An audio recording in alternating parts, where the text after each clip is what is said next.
Here we are, final mission of the game.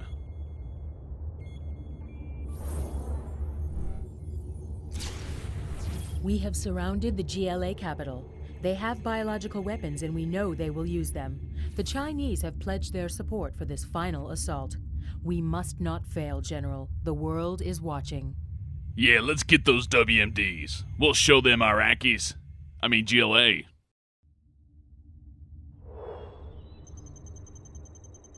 Or Kazakhstan. Whichever. I didn't even know that was a real country until they got pissed off about Borat. Too bad ISIS isn't as fun as the GLA. They got Dr. Thrax, he seems like he could party. The quad truck driver's a little bit of a bummer, but, the technical drivers seem to love their job. Sending intel complete. Roger, Colt. Proceed with target acquisition.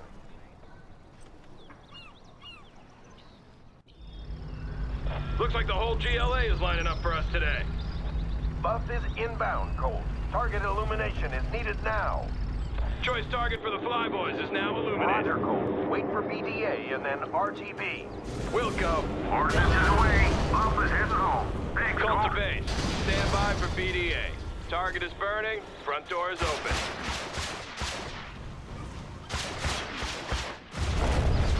Say again, Colt. Colt, respond. Colt! This is Colt. Had a close call, but we're all fine here. Returning to base. Our giant gray 2x4s are undamaged, sir.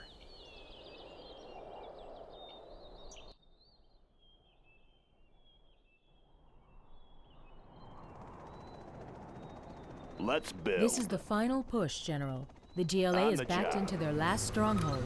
They have dug into their capital and are ready to fight us for every inch. When you destroy these forces, the war will be over. They won't notice me.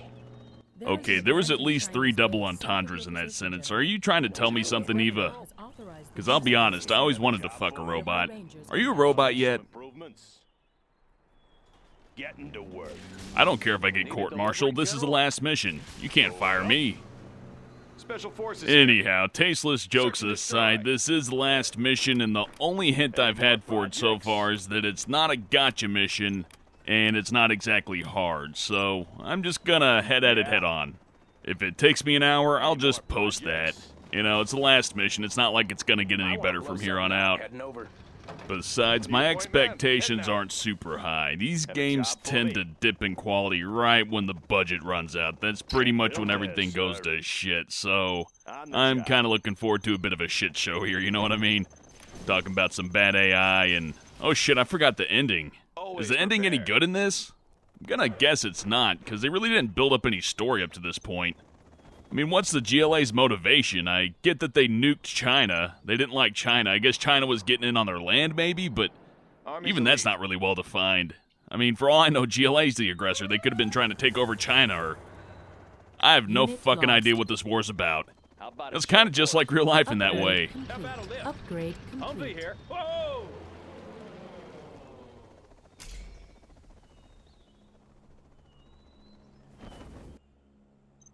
Preserving Always freedom. prepared. I'm gonna take over this China base, but I don't think I'm gonna have any use for it. I'm fighting the GLA, and they have scud launchers and rocket buggies, so what I need is paladins. If I build a bunch of overlords, they're just gonna get hit with artillery, so yeah, there's no real point in that. Although it is pretty fun to get some overlords with some search and destroy and get some super long-range tank fire. I don't really know if that's a good counter to rocket buggies. I guess I could find out, but then I'd waste a bunch of money that I could just spend on paladins to wipe them out, so yeah, I'm just gonna stick with the USA hardware. I'll build a China dozer just for, I don't know, just so that I have it, I guess. Freedom. Judging by that flyby, I'm gonna be dealing with garrisons, scud launchers, missile defenses, all that stuff, so there's really not too much that China has that I'm gonna be able to use. I suppose I could do a bunch of MiG spam or get some Inferno cannons going, but that just seems like a waste of time when I got all this USA stuff already built and ready to go. And like I said, paladins, blocking missiles, it's good shit. Besides, in old generals, it's really tic-tac-toe in the way that the game works. GLA works against China and China works against USA, so building a bunch of China units just doesn't make any sense.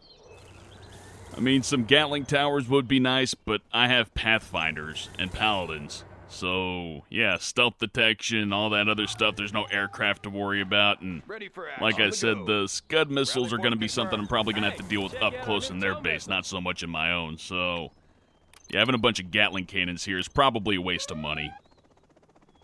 Unit Definitely not lost. going to bother with the commandos either. I mean, I know it's probably possible to use them here, but it would be really weird if they designed the last mission to where you could just beat it with Colonel Burton, you know? Yes. They barely have enough Burton missions as it is, and the last one was shit, so Always yeah, just prepared. gonna avoid that. Search and destroy. I'm just gonna go with the USA basics. go. Get my Pathfinders out, my Paladins out, some Humvees with the tow missile upgrade, and I guess a few Tomahawks since I'm gonna go for search and destroy. It'd be nice to be able to attack their base from a distance while I have my hardware sit out in the back. It's really annoying to have to go after a Stinger site when the Stinger site's positioned in a way that the AI just can't get your units over to it, so yeah, having a couple of Tomahawks is probably a good idea. I bet those Inferno cannons kick a lot of ass with search and destroy, though. I mean, I could probably start a firestorm far enough away that their artillery would never be able to reach me, but that seems like something that I probably don't have to do here. It seems like something to work well in a, you know, tower defense or a art of defense mission, but in campaign mode, they really don't throw that kind of shit at you. Preserving freedom. Let's go for it. Warning, Scud storm detected. Break it loose. Well, that's not a shocker. Although it has an 8-minute timer on it, that's kind of odd. I mean, on the last mission, they just sucker punched the shit out of you, but on this one, they give you a full fucking 8-minute warning? That's kinda nice, I guess. But this kind of sucks, too, because I'm gonna be prepared for that. I just gotta hit it with my A-10s, get some Aurora bombers in there, and then that's done. So, that's kind of a bummer. I haven't really ran into a mission that uses super weapons very well. Either they're too easy to take out, or it's just a sucker punch, you know what I mean? Heading out. The super weapons are good for maintaining balance in the multiplayer mode, so you don't have like two turtles fighting each other for 4 hours straight, but in campaign mode, they're just a timer, or a sucker punch, or just some bullshit, basically. It's never used in a really fun way. In fact, I can't think of any mission that really makes the super weapons fun. I mean, if they give them to you, then you're overpowered. If they give them to the enemy, then either they're completely useless or they sucker punch you, like I said, so... Yeah, that kind of sucks. You know, I complain about the super weapons being bad for the campaign mode, but I can't think of any way to use them any better. They should probably just leave those out. Special forces You know, here. just make the AI challenging. Design a challenging fight. Just ignore the fucking super weapons. They're pretty much pointless. At worst, it causes me to restart a mission. Because, you know, like the 2-minute countdown timer on that nuke on the last one.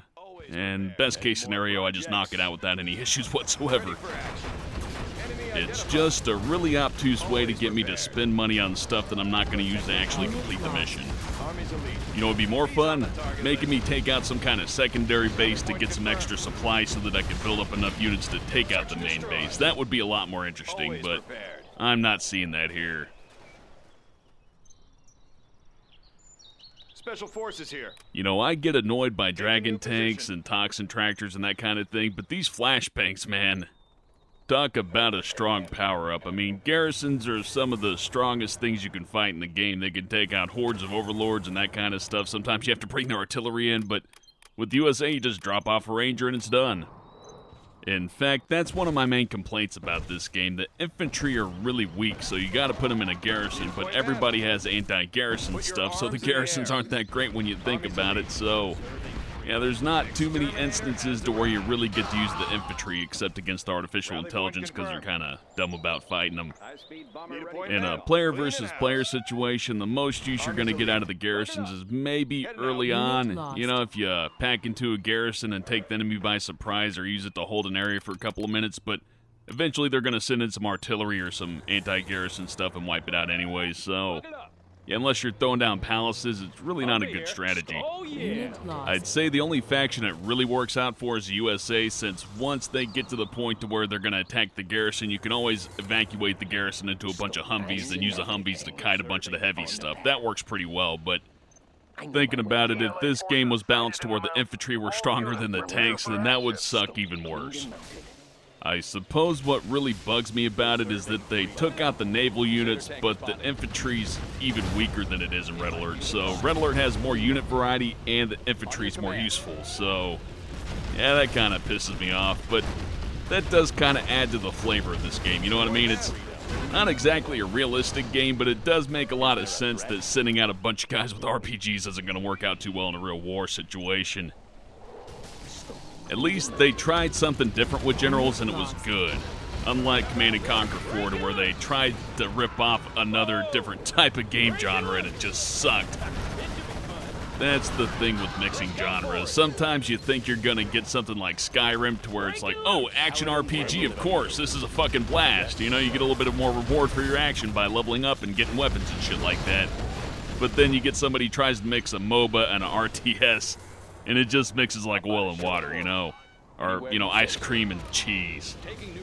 Two things that are perfectly fine by themselves, but once you mix them together, it's just, ugh. Always prepared. I don't know, maybe Command & Conquer 4 just poisoned the well. Maybe there could be a really good MOBA RTS, but I kind of doubt it. Art of Defense is kind of like a MOBA. Well, no, not really.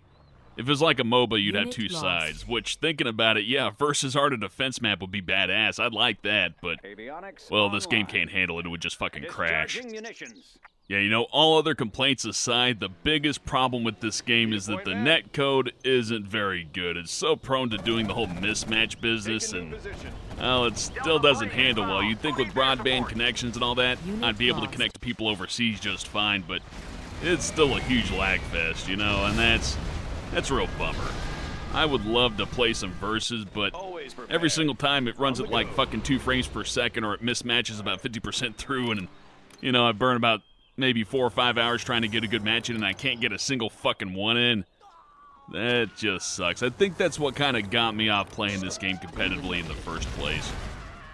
What this game really needed is the option for players to host dedicated servers, like a lot of FPS games do, or like OpenRA has. OpenRA is badass. You play on a dedicated server and it fucking works. There's no lag or anything, but in this game it's all peer-to-peer, and it still sucks because of that.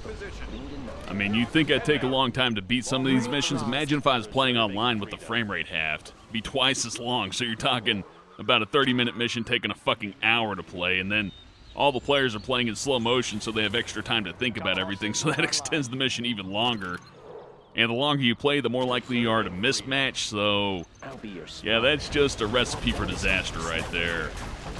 Oh, and if you're a real dick, you could do something like throttle your internet connection. So, say you're dealing with a tough situation, need some extra time to think about where you're going to place your units, just throttle your internet back. Play the game in slow motion, then once you're ready, speed it back up, then roll over the enemy. Ran into that a lot online, too. It's kind of weird how people all of a sudden lag, then mysteriously all their shit gets back in order the second you're done attacking them.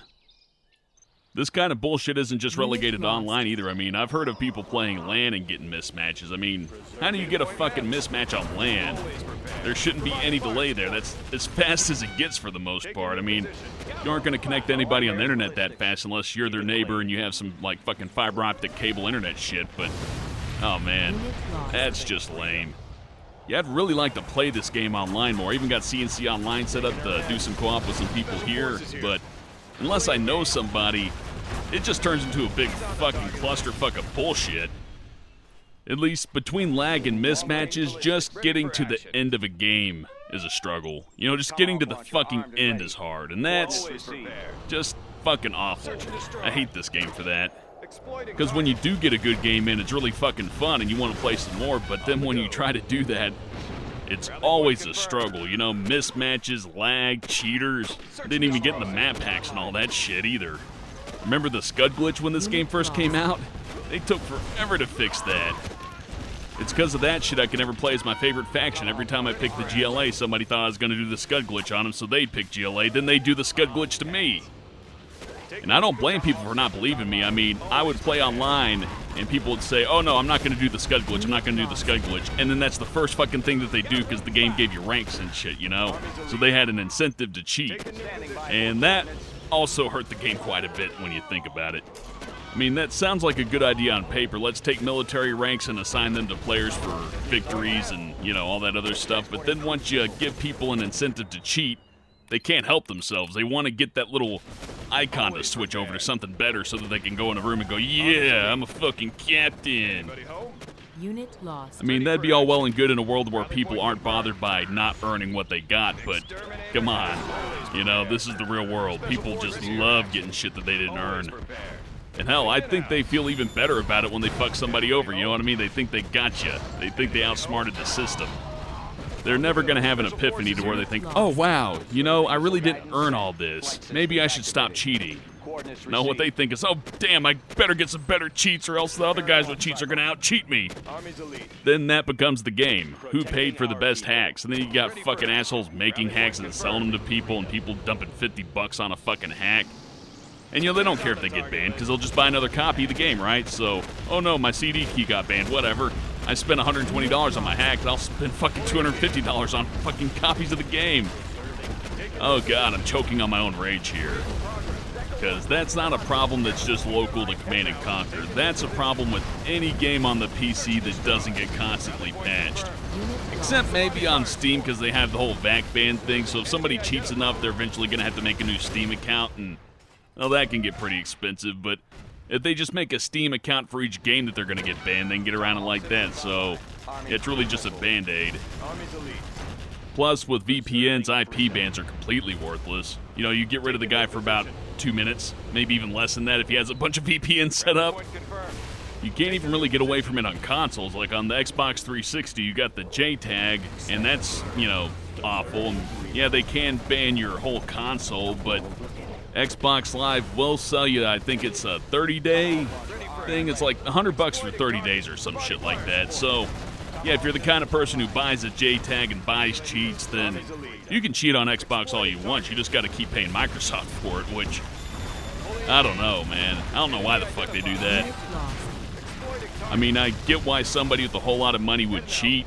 You know, it's like you got a bunch of money, you don't care to get good at the game, so why not just spend a bunch of money to play through it like you want to, but I don't think that's the issue. I don't think it's about money. I think they're just narcissistic assholes, because there's plenty of people that have money that want to earn what they got. I mean, you know, the person's parents probably feel good about earning what they had, you know what I mean? Instead, you got these fucking trust fund bitch-ass little motherfuckers buying hacks and shit. I can't stand that. Yeah, I gotta say, all that shit combined is what got me to stop playing this game competitively. EA doesn't patch it, the hackers were always ahead of them, and everything just went to shit. I mean, look at Gentool. The whole reason why Gentool exists is because there's so many goddamn cheaters, you know? And even that doesn't really work. I mean, it works in the sense that there's hardly anybody playing this game anymore, so it's easier to spot people who are cheating, but that's really not a great solution when you think about it. It's just the only solution available. It's excruciatingly hard to get an honest game of Generals going, you know? That's really what burnt me out on it. I mean, my friends played it, but then they got burnt out on the game after about 2 years. They quit, so yeah, I ran out of people to play with, and at that point, fuck it. The random lobbies were just a fucking cesspool of garbage. Like I said, even then, playing with my friends, I'd get mismatches and lag all the time, so I say that's better, but not by much. Oh boy, that rant was a long time coming thinking about it. Yeah, I tried to play some CNC online recently, and I had a really bad time. I mean, none of the footage was usable. Unless you wanted to watch me play a match for like 3 hours of just 2 frames per second jittering around and shit just to have a fucking mismatch at the end. Fuck, I hated that so much.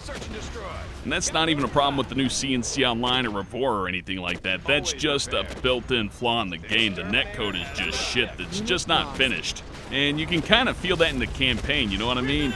This game feels like it's about, I don't know, 70% finished. Then when they release the expansion pack, maybe you could bump it up to about 85% finished, but they still didn't finish the game. I mean, I can forgive them for not keeping up with all the hacks and all that other shit, but just getting the netcode running, you know, the basic shit that you need to play online, the thing that you would need for a competitive game. I mean, I never had these problems with Red Alert 2, and that game's way fucking older, so what's so special about this game that the netcode can't fucking work? You know, that just fucking baffles me. Especially considering they released an expansion pack, and while they did iron out a lot of bugs, they really didn't do anything to the netcode to fix it. They just kind of, well, you know what? No, they really didn't do anything. You know, I mean, maybe it mismatches less than 0 hour. Maybe if it's all patched up, it works a little bit better, but I haven't had any luck with it. Ooh, hey, open question. You know, you guys know a lot about different mods and stuff. Is there a mod that fixes the netcode? That would be the best fucking mod this game could ever get. I mean, I make fun of the people who pay for hacks, but if I could pay for better netcode, I would fucking drop 50 bucks in a heartbeat. That'd be awesome. If anybody who makes hacks for this game is listening, hack the netcode to make it work. That'd be an awesome use of your skills. Everybody would love you for it. Ready for action. Not to mention you could sell it openly, people would pay for it, then you could make more hacks on the side to fuck with people. But at least we'd have a working netcode between friends, you know what I mean? That'd be fucking awesome. You know, I probably could have talked about this mission a little bit more, but yeah, the guy in the comments was right. This is fucking easy. I don't even see how they can call this a final mission. Granted, the mission before this was way worse, and if that was the final mission, I'd be way more pissed off, but yeah, making this a little bit harder would have been nice. Maybe make me fight GLA and China and USA, put all 3 factions in or something like that. Then again, they'd put all 3 super weapons in, wouldn't they? Oh, that would suck. Always prepared. I'm gonna watch CNCHD's video after this. I bet he beats this in like 5 fucking seconds. Objective completed. You are victorious. Rally point confirmed.